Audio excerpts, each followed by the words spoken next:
ಕೆಲವು ಪೇರೆಂಟ್ಸ್ ಹೇಳ್ತಾರೆ ಮಕ್ಕಳು 10th ಅಥವಾ PUCಗೆ ಬಂದಾಗ ತುಂಬ ಸಿಟ್ಟು ಮಾಡ್ತಾರೆ ಅಂತ.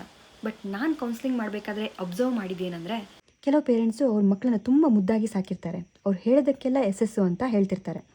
ಯಾವುದೇ ರೀತಿಯ ಬೌಂಡ್ರೀಸ್ ಅಥವಾ ರೂಲ್ಸನ್ನು ಹಾಕಿರೋದಿಲ್ಲ. ಅದೇ ಅವ್ರು 10th ಮತ್ತು PUCಗೆ ಬಂದಾಗ ರೂಲ್ಸನ್ನು ಹಾಕಲಿಕ್ಕೆ ಸ್ಟಾರ್ಟ್ ಮಾಡ್ತಾರೆ. ಅದು ಮುಂಚೆನೇ ಟೀನೇಜ್ ಆಗಿರೋದ್ರಿಂದ ಸೆನ್ಸಿಟಿವ್ ಆಗಿರುತ್ತೆ.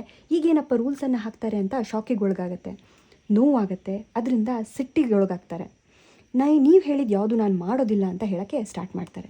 ಸೊ ಮಕ್ಕಳು 10th ಅಥವಾ PUCಗೆ ಬಂದಾಗ ಒಂದೇ ಸತಿ ಅವರಿಗೆ ರೂಲ್ಸನ್ನು ಹಾಕೋದಕ್ಕಿಂತ ಅವ್ರು ಬೆಳೀತಾ ಇರಬೇಕಾದ್ರೆ ಸಣ್ಣ ಪುಟ್ಟ ಚೇಂಜಸ್ ಮಾಡೋದು, ಬೌಂಡ್ರೀಸನ್ನು ಹಾಕೋದು ಮಾಡ್ತಾ ಹೋದರೆ ಪೇರೆಂಟ್ಸ್ ಆದವರಿಗೆ ಹ್ಯಾಂಡಲ್ ಮಾಡಲಿಕ್ಕೆ ಈಸಿ ಆಗುತ್ತೆ. As per Indian rules at least 13 years age ತನಕ ಅವ್ರದ್ದೇ ಆದ ಸೋಷಿಯಲ್ ಮೀಡಿಯಾ ಅಕೌಂಟನ್ನು ಇಡದೇ ಇರೋಂಗೆ ನೋಡ್ಕೊಳ್ಳೋದು. ಅದಾದಮೇಲೆ ಅವ್ರು ಎಂಟ್ರಿ ಆದ್ರೂ ಡಿಜಿಟಲ್ ಸ್ಕಿಲ್ಸನ್ನು ಹೇಳ್ಕೊಡ್ಬೇಕಾಗತ್ತೆ. ಅಕೌಂಟನ್ನು ಹೇಗೆ ಪ್ರೈವೇಟ್ ಆಗಿರಬೇಕು, ಯಾವ ಪರ್ಸ್ನಲ್ ಇನ್ಫಾರ್ಮೇಷನ್ನ ಶೇರ್ ಮಾಡಬೇಕು, ಶೇರ್ ಮಾಡಬಾರ್ದು. ಸೋಷಿಯಲ್ ಮೀಡಿಯಾದಲ್ಲಿ ಎಷ್ಟೊಂದು ಮಿಸ್ಇನ್ಫಾರ್ಮೇಷನ್ಸ್ ಇರುತ್ತೆ. ಸೊ ಬಂದಿದ್ದು ಎಲ್ಲದನ್ನೂ ನಂಬಾರ್ದು.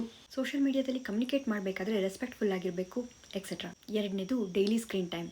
ಬೆಳಿಗ್ಗೆ ಎದ್ದ ತಕ್ಷಣ ಅಥವಾ ಸ್ಕೂಲಿಂದ ಬಂದ ತಕ್ಷಣ ಮೊಬೈಲನ್ನು ಕೊಡೋದಿಲ್ಲ. ಬಟ್ 1 ರಿಂದ 1.5 ಗಂಟೆ ಕೊಡ್ತೀನಿ, ಅದು ಫಿಕ್ಸ್ ಟೈಮಲ್ಲಿ. ಫಾರ್ ಎಕ್ಸಾಂಪಲ್ 8 ರಿಂದ 9 ಅಂತ ಹೇಳ್ಬೋದು. ಮೂರನೇದು, ಮನೆಯಲ್ಲಿ ವರ್ಕರ್ಸ್ ಇದ್ರೂ ಮನೆಯ ಸಣ್ಣ ಪುಟ್ಟ ಕೆಲಸಗಳನ್ನಾದರೂ ಮಕ್ಕಳ ಹತ್ರ ಮಾಡಿಸಿ.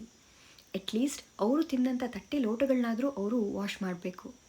ಇದು ನಿಮಗೂ ಒಳ್ಳೆಯದು, ಅವರಿಗೂ ಒಳ್ಳೆಯದು. ನಾಲ್ಕನೇದು, ಮನೆಗೆ ನೆಂಟರು ಬಂದಾಗ ಮಕ್ಕಳು ರೂಮಲ್ಲಿದ್ದರೆ ಅಟ್ಲೀಸ್ಟ್ ಸ್ವಲ್ಪ ಹೊತ್ತಿಗಾದ್ರೂ ಹೊರಗಡೆ ಬಂದು ಮಾತಾಡ್ಸೋದನ್ನು ಎನ್ಕರೇಜ್ ಮಾಡಿ.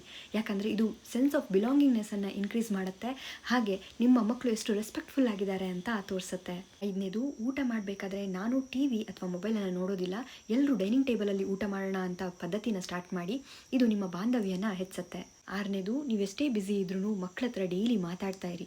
ನಿನ್ನ ಡೇ ಹೇಗಿತ್ತು ಇವತ್ತು ಬೆಸ್ಟ್ ಪಾರ್ಟ್ ಏನಾಯಿತು, ವರ್ಸ್ಟ್ ಪಾರ್ಟ್ ಏನಾಯಿತು, ಹೀಗೆ ಮಾತಾಡಿದಾಗ ಅವರು ಓಪನ್ ಅಪ್ ಆಗ್ತಾ ಹೋಗ್ತಾರೆ. ಏಳನೇದು, ಪೇರೆಂಟ್ಸ್ ಏನು ಮಾಡ್ತಾರೋ ಮಕ್ಕಳು ಅದನ್ನೇ ಕಾಪಿ ಮಾಡ್ತಾರೆ.